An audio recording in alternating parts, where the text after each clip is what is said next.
everyone, it's Megan from Manifesting Me. Thanks for being here.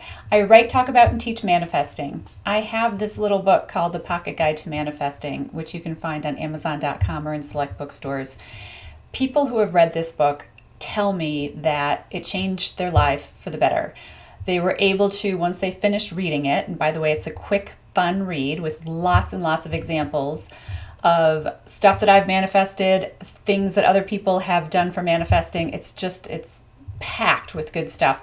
But people write and tell me, oh my God, after I finished the book, I manifested 4 big things that I wanted to and 3 small things, and I feel like I really get manifesting now.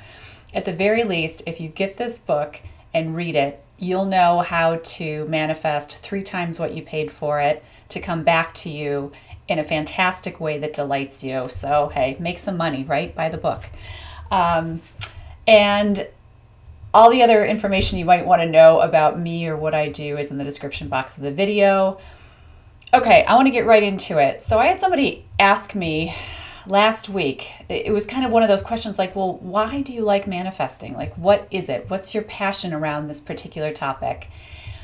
And I am passionate about it. And I think sometimes when I'm doing these videos, I'm just really trying to toe a very balanced line and not get too excited, not make it seem like manifesting is, the end all be all.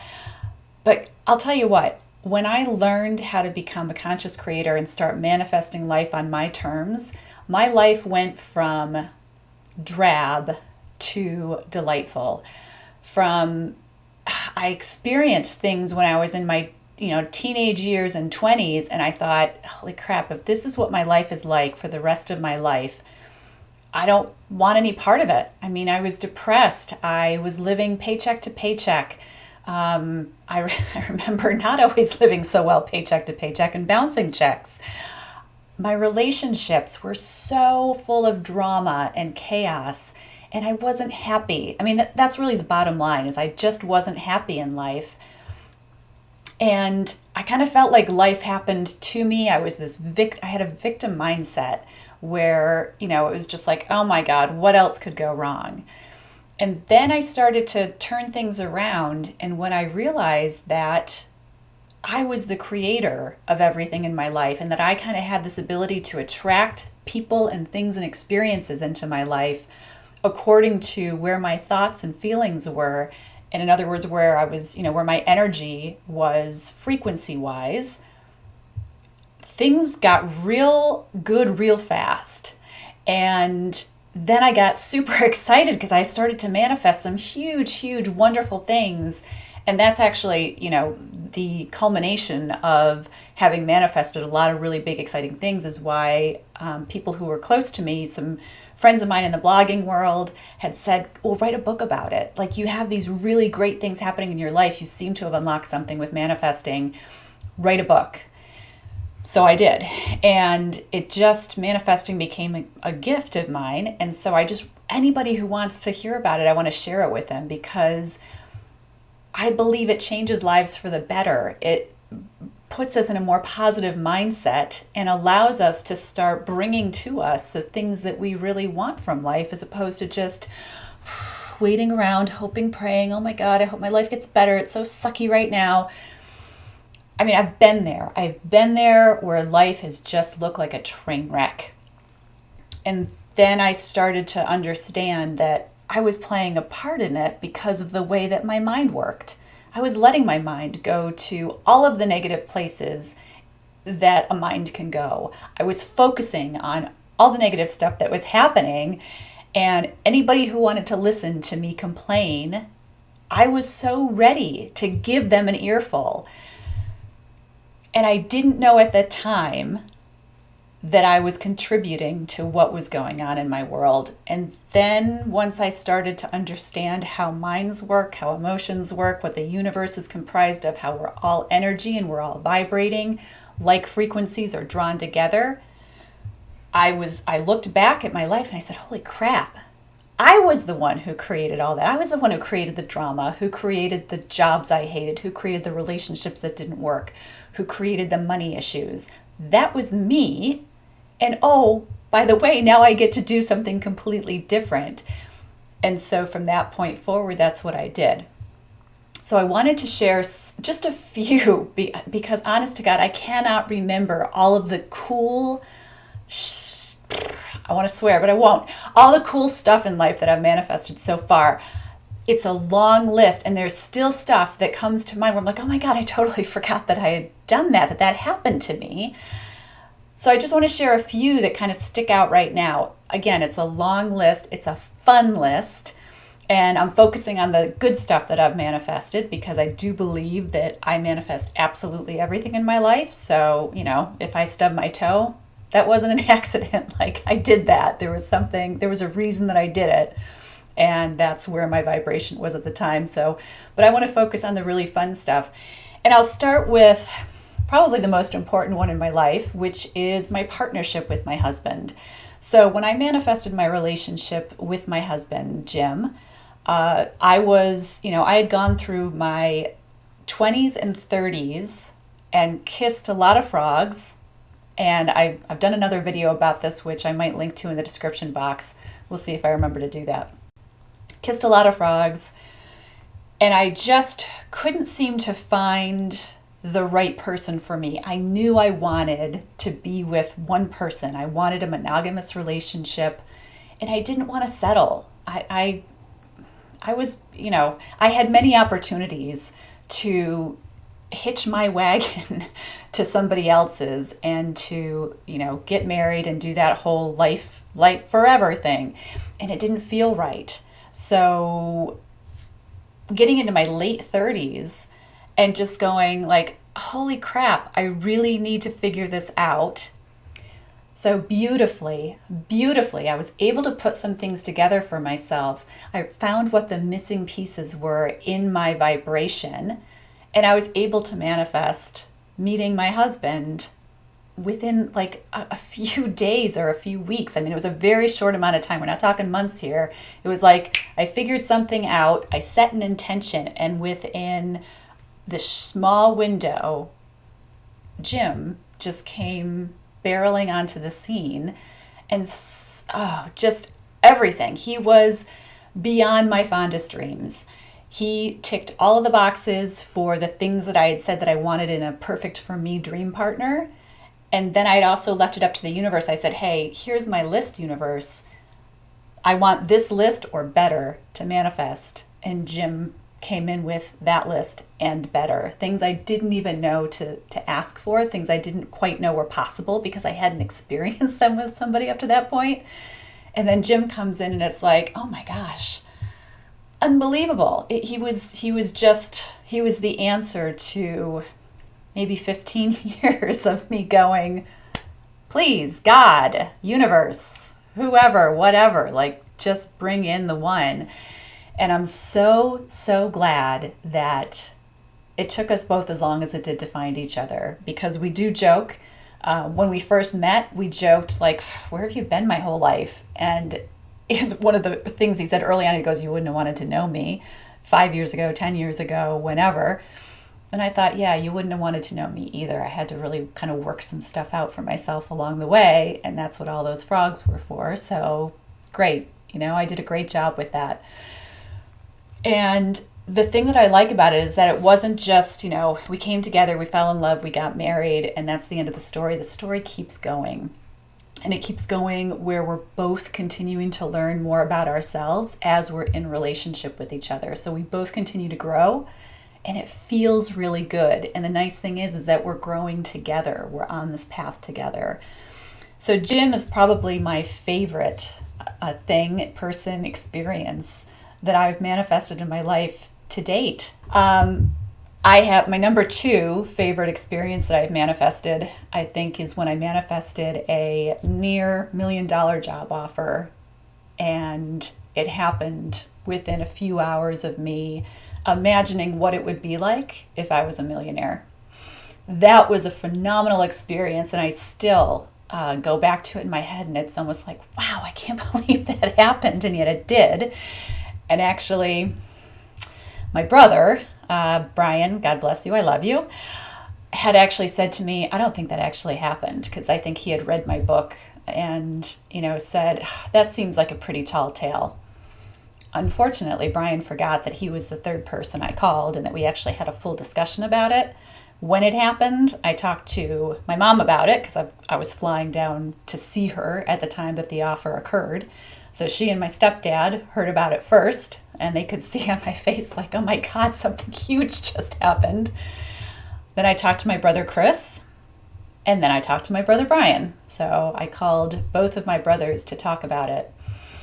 And interesting, the different reactions that they had. My brother Chris was on board with my thought process about it. And I'll actually do a video that just kind of summarizes that experience, the experience of having manifested the job offer. That'll be something separate that I post. I won't get into all the details.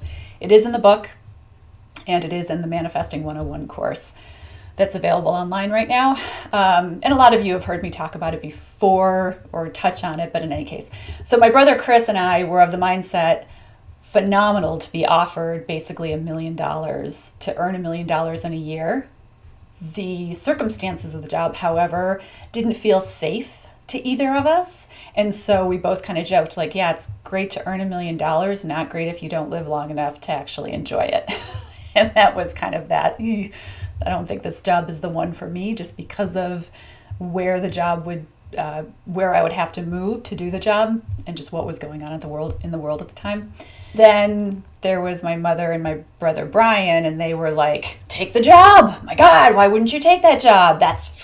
We'd all be set for life. So we just had different reactions to it. And I still have all the emails that, around that job. I have the original email that actually told me that job offer was legitimate. And so, and in my house, I have a set of table lamps that were given to me by basically the manager who worked for the company that was offering me the job. So they had given me a housewarming gift, which was really nice. So in any case, so that was probably my second favorite thing because it was just huge. It was just an incredible feeling and a surreal feeling, and one of those like, holy crap, this manifesting stuff works. My third example, I think, it's going to be two things. It's going to be both times that I bought my house. So I bought a house on my own, my very first house, and the way that came about was just a great experience. And I called it my dream house because it was so much bigger and so much more beautiful than circumstances told me I should have been able to afford. And to be clear, I did not put myself in any sort of like crazy debt to get it because, people can do that nowadays, right? Anybody can go out and get a line of credit and have a gigantic mansion that they absolutely can't afford. This was different. It was like everything just felt right about this house, and it came in a way that delighted me. And that story is actually in the book.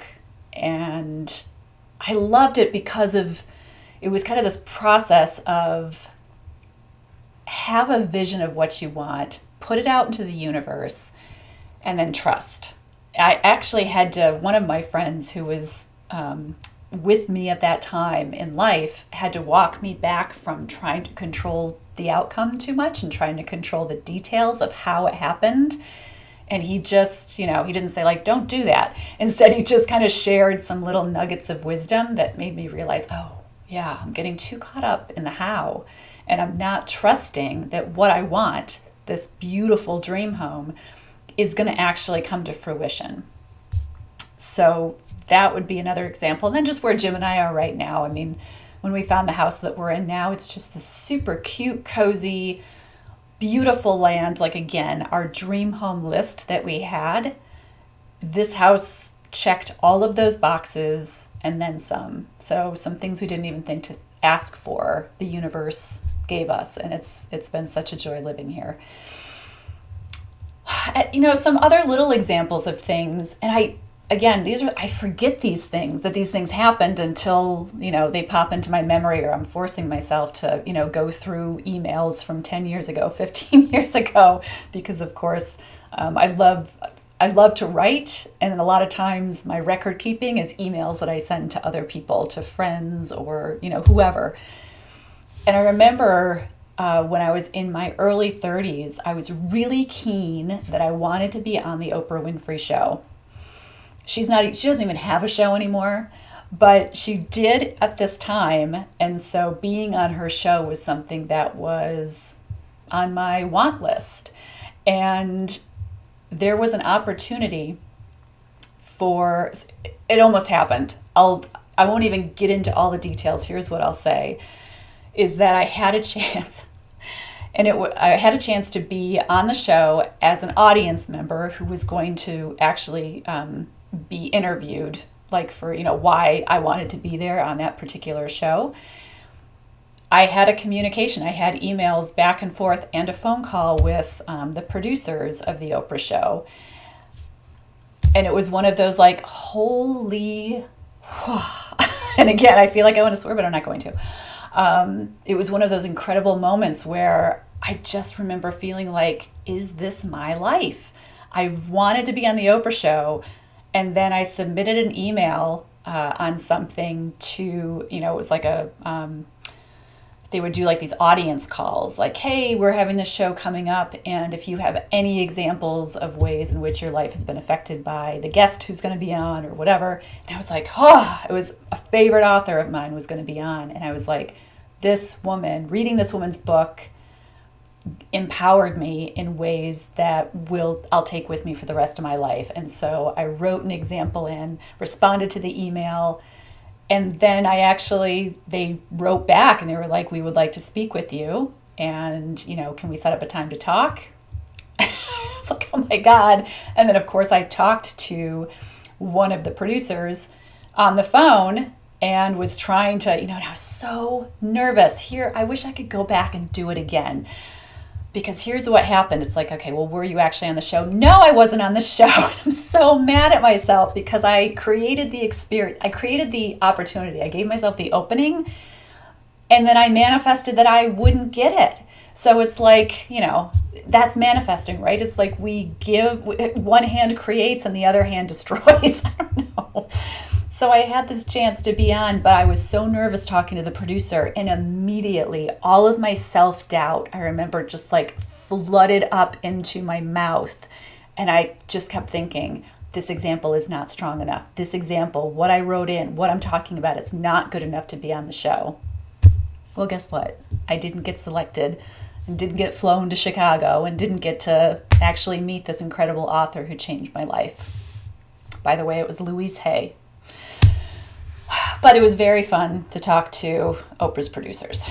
And there, boy, life is full. When manifesting, why do I like manifesting? Because life is just more fun when we realize we're not passengers, we're the drivers, and we can create incredible opportunities for ourselves. We can, I didn't put a whole lot of work or elbow grease into the $1 million job offer, my dream home, the Oprah experience. It was just like I had a thought, wouldn't it be cool if? And then I just kind of like followed little breadcrumbs, put in about that much effort, and this incredible stuff came back. Here's one other thing that I'll share. The time that I was promoted to the head position in my department for a company that I worked at, and there were a couple cool things that happened. So I'd been working in Rochester, New York at the time, so upstate New York, for anybody who doesn't know where Rochester is. And the headquarters was based in San Francisco, and they said, okay, yeah, so the director at the time was going to be leaving her position, and they asked me if I wanted to interview for it. I guess, that was pretty cool. Some people in the company had recommended that I interview for it. I was nervous as all heck because I certainly didn't see myself at a director level at the time, but I thought, okay, sure. So once I talked myself into it, and they were going to be interviewing a few other people as well, I was the first interview. I had to fly across the country to San Francisco. And so while I was on the plane, I was just I was visualizing how the interview would go. One of the things that I visualized was that I was sitting across from the president of the company, who was the one doing the interview. Blah, blah, blah, blah, blah. We get through all this stuff. the just the qualifications and the this and the that, and what would you do in the position. And I flashed forward to the end, and I saw him and heard him saying something like, well, you know what? Even though you're the first interview and we've got some other people that we're supposed to talk to, I think you're the right one for the job, Megan. So congratulations, the position is yours. And that was what I was holding in my head during that 6.5 hour flight. Sure enough, I get to San Francisco. I sit through an hour or an hour and a half interview that took place at the end of the day. It was like 5:30 or 6 at night. And I'd been flying all day. I was tired, but we're doing this interview. And we get to the end of the interview. And I can remember I was thinking, uh-oh, that thing I was visualizing, the plane, isn't going to happen. But then I kind of stepped back from it and I was like, and as I'm kind of going through like is this going to happen, is this not? The president takes a breath and he looks out the window. What do you think he says to me next? He basically said exactly what I had envisioned, which was, even though we've got a couple other people to interview, I really like what I've heard. I think you're the right person for the job. Congratulations. I'm offering you the position.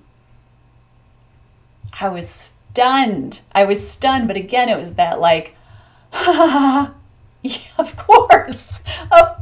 This is what I created for myself. And I hung in there with it and didn't torpedo myself in that case, which was tremendous. So, these different examples that I'm sharing and that have been near and dear to my heart because they've been significant moments in my life and fun moments. And that's not even counting all the everyday stuff that I manifest when I remember to manifest. Let me also say I'm human and I get a little bit lazy sometimes and I'm like, I'm just happy in my life. So I'm just going to kind of, kick around and life is going great. So what do I need? But when I get intentional and just, like, oh yeah, it'd be cool if I manifested this today. Oh yeah, I haven't talked to this person in a while. It'd be really great. And then my phone starts to ring and it's somebody I haven't talked to in 2 or 3 years. Like those things, manifesting is just, it gives me life. It gives me such pleasure. And that's what I want to share with people. So all that is to say, I absolutely love manifesting and what it's done for my life. I look at where I was in life before I understood my role in it and what I could do to kind of attract better and better and better to me. And that wasn't a great place. I wasn't happy. And then once I understood that I kind of affected the world around me and I created my world through my thoughts and my feelings, all of a sudden life became enjoyable. It felt more spacious. I felt empowered in a way that I didn't feel as a teenager and for the first part of my 20s. And I start to just understand my life a whole lot more. And that's it's great. It's great. So I will sing manifesting's praises and continue to share things that come up and what I know and what I've experienced and what I've seen other people create for themselves. I love it when people share examples with me once they've, read my book or we've done a one-on-one session and they come back and they go, oh my gosh, everything changed for me after that and everything got better. That is incredible. And I think that's why we're here. I think that's why we're here on earth, is to grow the good, to live lives that we enjoy, and to just have a love affair with being in these human bodies and experiencing this incredible universe that we get to co-create with. I'm so glad you were here. Thanks for listening to all of that. If you have comments, please share them. If you like the video, please give it a thumbs up. It helps other people find it, and subscribe if you want to know when new videos are posted. Until next time, take care and happy manifesting, everyone.